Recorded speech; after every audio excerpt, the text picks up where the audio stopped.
Now turns to Part 2. Part 2.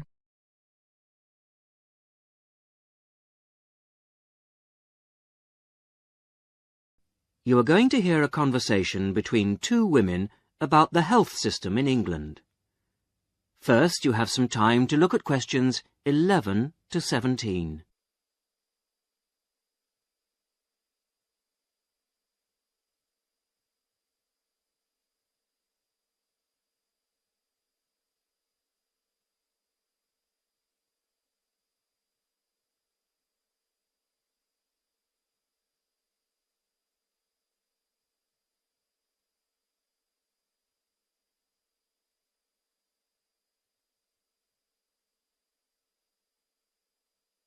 Now listen to the first part of the conversation and answer questions 11 to 17. Hello, Mrs. Sutton. Come in. How are you settling in next door? Have all your things from Canada arrived yet? I thought I saw a removals van outside your house yesterday afternoon. Yes, they came yesterday. We spent all day yesterday arranging them. It's beginning to feel a bit more like home now. Oh, that's good. Look, come in and sit down. Are you all right? You look a bit worried. Well, I am a bit.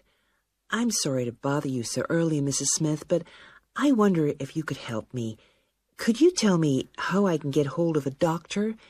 Our daughter, Anna, isn't very well this morning, and I may have to call somebody out. She keeps being sick, and I am beginning to get a bit worried. I just don't know how the health system works here in England. All I know is that it's very different from ours back in Canada. Well, I don't know really where to start. Let me think. Well, the first thing you have to do is find a family doctor. Mm-hmm. Sometimes we call them general practitioners as well. Right. And register with him or her. If you live here, you've got to be on a doctor's list. If you're not, things can be a bit difficult. Oh. Nobody will come out to you if you're not registered. Anyway, they work in things called practices. Sort of small groups of family doctors all working together in the same buildings. Now, what you've got to do this morning is register with one of them. There are 2 practices near here, so we're quite well off for doctors in this part of Manchester. There's the Dean End Health Centre, about 10 minutes walk away. And there's another practice in South Hay. That's about 5 minutes away, going towards the town centre. We're registered at the Dean End one, but they're both okay. There are about 6 doctors in our practice and 4 in the other, so ours is quite big in comparison. And the building and everything's a bit more modern. South Hay is a bit old-fashioned, but the doctors are okay. Their only problem is that they don't have a proper appointment system. Sometimes you have to wait for ages there to see someone. Anyway, you go to the receptionist in whichever health centre and ask her to register you with a doctor there. You have to fill in a form, but it doesn't take long. Ours is called Dr. Jones, and we've been going to him for years. Ever since we moved here 15 years ago. I wouldn't say he's brilliant, but I suppose he's all right, really. We're used to him now. They say he's very good with elderly people, but he does tend to get a bit impatient with children. Listen, the one who's supposed to be really good with small children is Dr. Shaw. I've heard lots of people say that. She's young and she's got small children of her own, so you could try registering with her. And if her list's full, I heard somebody say the other day that there's a really nice young doctor at South Hay, a Dr. Williams. He holds special clinics for people with back trouble, but that's not really your problem, is it? Now you have some time to look at questions 18 to 20.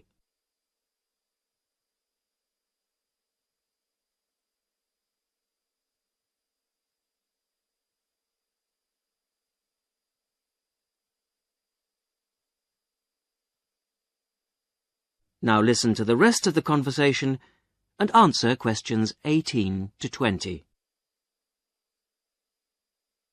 If you want a doctor to visit you at home, you have to ask for a home visit.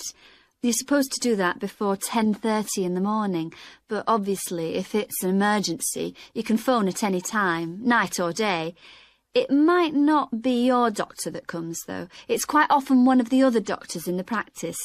It doesn't really seem to make much difference. Right. Otherwise, you make an appointment to see your doctor at the health centre. You usually get seen the same day.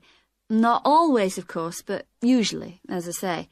They hold surgeries between 9 and 11:30 every weekday, and from 4 to 6:30 Monday to Thursday. Saturdays are only for emergencies. I see. When the doctor sees you, he gives you a prescription. He writes what medication you need on it, and you take it to a chemist's shop. There's one opposite the centre. If it's for a child under 16, you don't have to pay, so if it's for Anna, there's no problem. The same thing goes if you're unemployed or retired, or if you're pregnant. Just as well, because it's not cheap. You pay the same price for each item the doctor has prescribed. At the moment, it's something like £5 per item. So you pay for the medication, but the consultation with the doctor doesn't cost you anything. It's completely free as long as you're a resident here. You're going to be here for 3 years, aren't you? Uh-huh. So, well, there shouldn't be any question of you paying anything to see the doctor. So that's one less problem to worry about. Look, Mrs. Sutton, if you want, I'll sit with your daughter for half an hour if you want to go down to the health centre to register. It's no trouble, really, don't worry. Are you sure you wouldn't mind? That would really help me a lot. I'll ask them if they can send someone round later to see Anna. I think I'll try the Dean End Centre. Good idea. Don't worry about Anna. Right. I'll be back as soon as I can.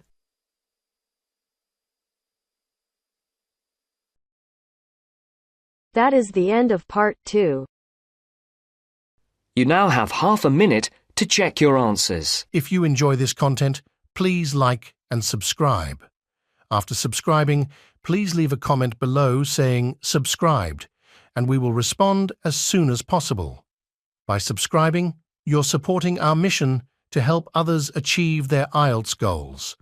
Thank you so much for your support.